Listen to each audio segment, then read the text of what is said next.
CPM പ്രചരണ ബോർഡുകൾ BJP പ്രവർത്തകർ നശിപ്പിച്ചതായി ആരോപണം. പ്രതിഷേധവുമായി സ്ഥാനാർത്ഥി അടക്കമുള്ള LDF നേതാക്കൾ. തിരുവില്ലാമല പഞ്ചായത്തിലേക്ക് 15ാം വാർഡിൽ നിന്ന് മത്സരിക്കുന്ന ഇടതുപക്ഷ സ്ഥാനാർത്ഥി പങ്കജത്തിന്റെ പ്രചാരണ ബോർഡുകളാണ് വ്യാപകമായി നശിപ്പിച്ചിട്ടുള്ളത്. BJP പ്രവർത്തകരാണ് ശനിയാഴ്ച രാത്രി പ്രചാരണ ബോർഡുകൾ നശിപ്പിച്ചതെന്ന് CPM നേതാക്കൾ ആരോപിക്കുന്നു. തിരുവില്ലാമല പഞ്ചായത്ത് ഇടതുപക്ഷം ഭരിക്കുമെന്നും അതിൽ വിരളി പൂണ്ട BJPക്കാർ ഇരുട്ടിന്റെ മറവിൽ പോസ്റ്ററുകൾ നശിപ്പിക്കുകയായിരുന്നുവെന്നും 15ാം വാർഡിന്റെ തിരഞ്ഞെടുപ്പ് ചുമതലയുള്ള കൃഷ്ണപ്രസാദ് പറഞ്ഞു. തിരുവില്ലാമല ഗ്രാമപഞ്ചായത്തിലെ തിരഞ്ഞെടുപ്പുമായി ബന്ധപ്പെട്ട് 15ാം വാർഡിലെ സ്ഥാനാർത്ഥി സഖാവ് പങ്കജ ടീച്ചറുടെ ഫ്ലക്സ് ബോർഡുകൾ യാതൊരു പ്രകോപനവുമില്ലാതെ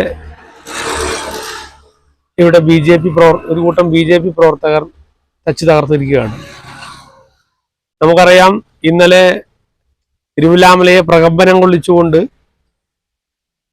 തിരുവില്ലാമലയ്ക്കകത്ത് LDFന്റെ ഭരണം ഉറപ്പാണ് എന്ന് കാണിച്ചുകൊണ്ടുള്ള ഒരു വലിയ മഹാപ്രകടനമാണ് ഇവിടെ ഇന്നലെ നടന്നത്. വൈകുന്നേരത്ത് തിരുവില്ലാമല സെന്ററിൽ ഈ പ്രദേശത്ത് 15ാം വാർഡിലെ കാരക്കാപ്പാടം പ്രദേശത്തെ മുഴുവൻ ആളുകളും ആ പരിപാടിയിൽ പങ്കെടുക്കുന്ന ഒരു സ്ഥിതിവിശേഷമാണ് ഉണ്ടായത്.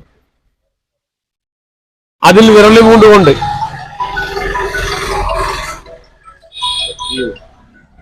വിരളി പൂണ്ടുകൊണ്ട് നമ്മുടെ സ്ഥാനാർത്ഥി സഖാവ് പങ്കജ ടീച്ചർ 15ാം വാർഡിൽ നിന്നും തിരുവില്ലാമല ഗ്രാമപഞ്ചായത്തിലേക്ക് വിജയിക്കുമെന്നുള്ള ഒരു ഉറപ്പ് ഈ പ്രദേശത്തെ ജനങ്ങളിൽ നിന്നും ഞങ്ങൾക്ക് ലഭിച്ചുകൊണ്ടിരിക്കുകയാണ്.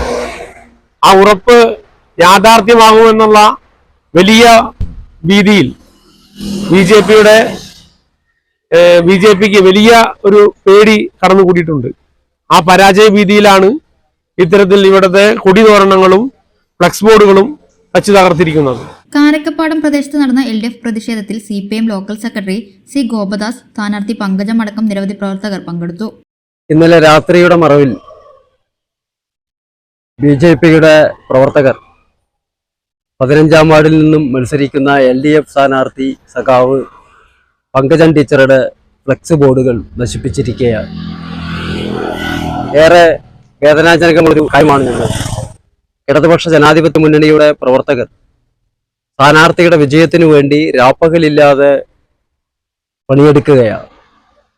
തികച്ചും അനുകൂലമായ ഒരു സാഹചര്യം ഈ വാർഡിനകത്ത് രൂപപ്പെട്ടു വന്നതിൽ വിരളി പൂണ്ടുകൊണ്ട് BJPയുടെ പ്രവർത്തകർ ഈ ബോർഡ് നശിപ്പിക്കുകയാണ് ഉണ്ടായിട്ടുള്ളത്.